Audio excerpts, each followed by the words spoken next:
I'm curious what their answer was. Yes, I'm David Harbin, an engineer with Batson Himes, Norvell and Poe. The Allens here had commissioned us to look at this area and this stream in here.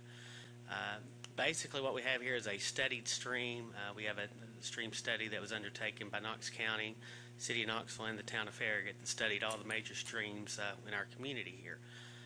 Through FEMA, this town is in charge to enforce that flood study, to keep obstructions, to keep anything out of the flood zone to enable to reduce or to increase any more of the flooding. What they have is on this studied stream with the U.S. Army Corps of Engineers, they've actually taken cross sections down the stream, they've analyzed the stream data, and they've ran the design storm through this stream. So what we've done is what's called a HEC-RAS analysis, and that's part of that here. Do you still have that, Ms. Allen? And so what the Allens asked us to do is to study this stream, and what we actually do, we go in there. What they've done before, they put cross sections in, and they've ran the design storm through that area and determined what the base flood elevation is for this area.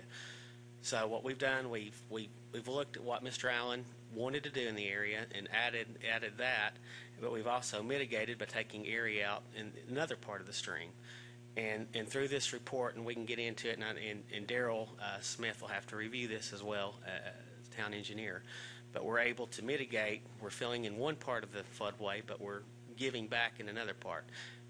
And what we've been able to prove is that there's no rise in there. Basically, we've taken out more dirt than what's in there right now. So with FEMA, what they say is, as long as we can prove that you have the authority to amend your flood maps, and the town of Farragut could approve it, we could send it off to FEMA, and then they could amend their flood maps to take it. It's no loss, no rise certification, basically, is what it is. Further explain what David is referencing. FEMA has to approve it before the town of Farragut can approve it, but the town of Farragut always has the authority to say no to that. David, what year study did you use? 100 year. No, which year was the study done? It was done last August, I believe, my study. No, what the FEMA study? What year? FEMA study, it was the latest one. Was it in 2007, 2008? I've got it in here in my There's notes. Another study. Okay. Actually, we are under, I think we've all talked about this, that Farragut was designated because we've been a high growth area. North Fork, Turkey Creek, and Turkey Creek has been restudied. We are actually in the comment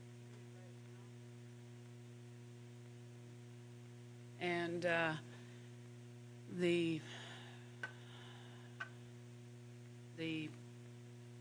when we had our initial meeting with the consultant that was hired to do the study, they told us that at a minimum the base flood elevation in North Fork, Turkey Creek, and Turkey Creek has gone up approximately 3 feet from the base flood elevation. We regulate to the 500-year floodplain, and that meant that the brand new Kroger's, Pinnacle Bank, all of those were built at 3 feet above the base flood elevation. This is a picture of the Pinnacle Bank.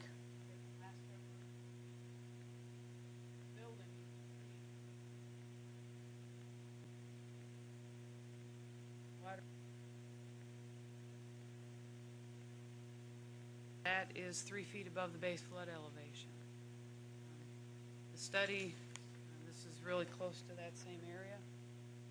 Ruth, did Pinnacle, did they build above the new base flood elevation? Is that 3 feet above the new, or is that, were they still using the older maps? Well, see, the new maps weren't even done yet. They hadn't even started the study at the time Pinnacle hence maybe was part built. of this issue right here.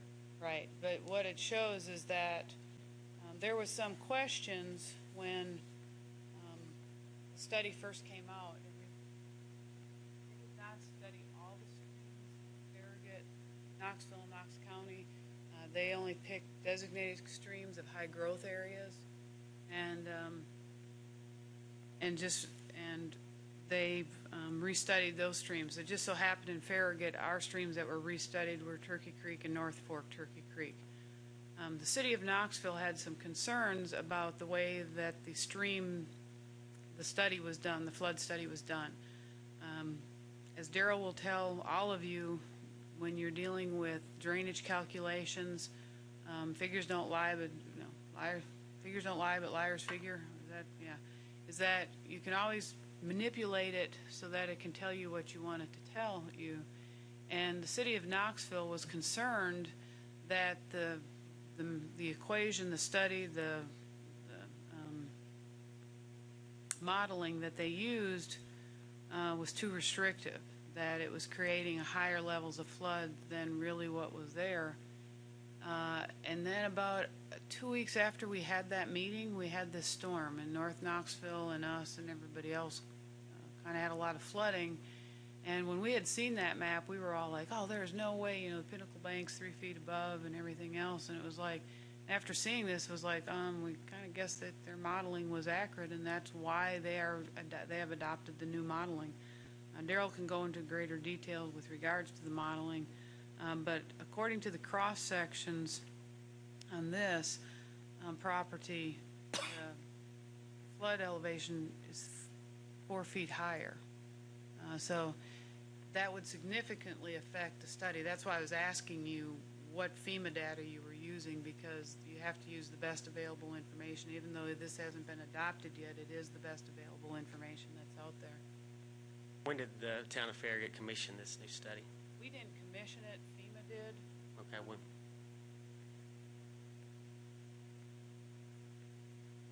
So are you saying that this property, Allen's property, is higher elevation than Kroger and Pinnacle? Is that what you're saying? Right, but what they do is what David was explaining about, where they do cross sections. For example, they will do a cross section. Oops. They will do a cross section here. And I think there's a cross section up here.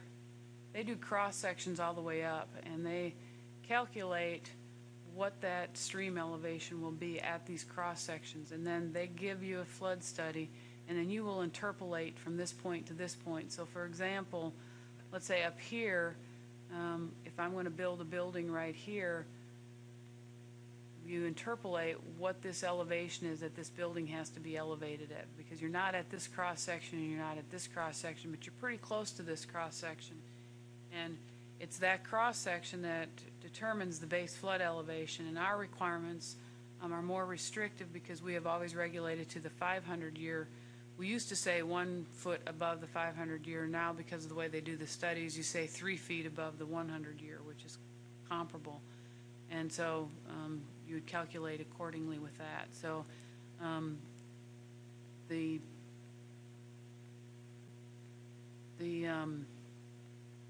study, we had the first meeting with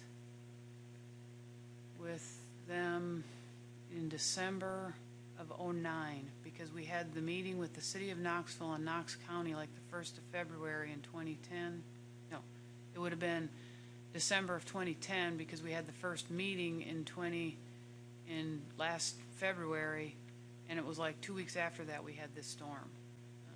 And then at that point in time, everybody said, we agree with the calculations, we're going forward. Nobody was contesting the calculations at that point. Approximately what years was the Kroger and Pinnacle Bank? When was that development? About what years was that thing?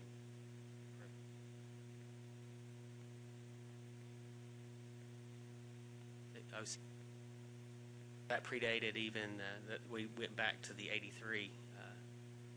Well, I'm not sure about Farragut. It was much earlier than that. The new maps were adopted in '07, but they became a public available in 1999, and because of some contestings, that's what took it so long. So even though they weren't adopted, it's what everybody was regulating to because it was the best available information.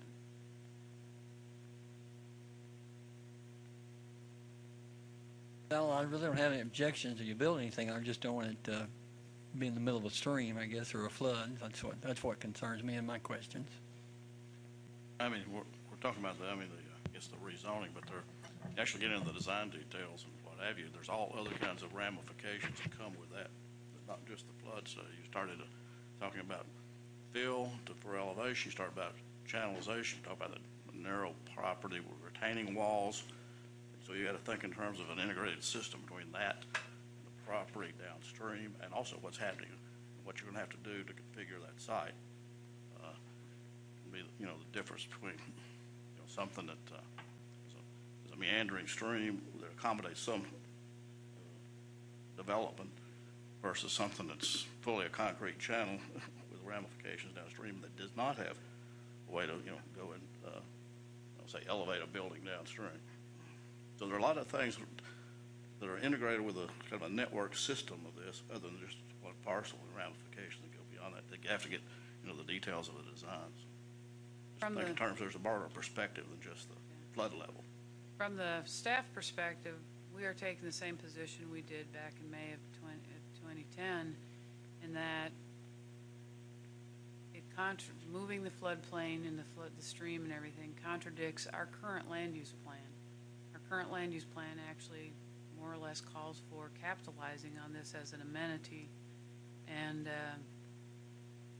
this stream has been here for a long time. When the Allens bought this property, that was floodplain fronting on Kingston Pike, and it did flood. From a planner's perspective, the mayor kind of brought attention to it when he said, you know, the highest and best use. I'm still convinced that a higher density residential is more appropriate back there because you're near the schools.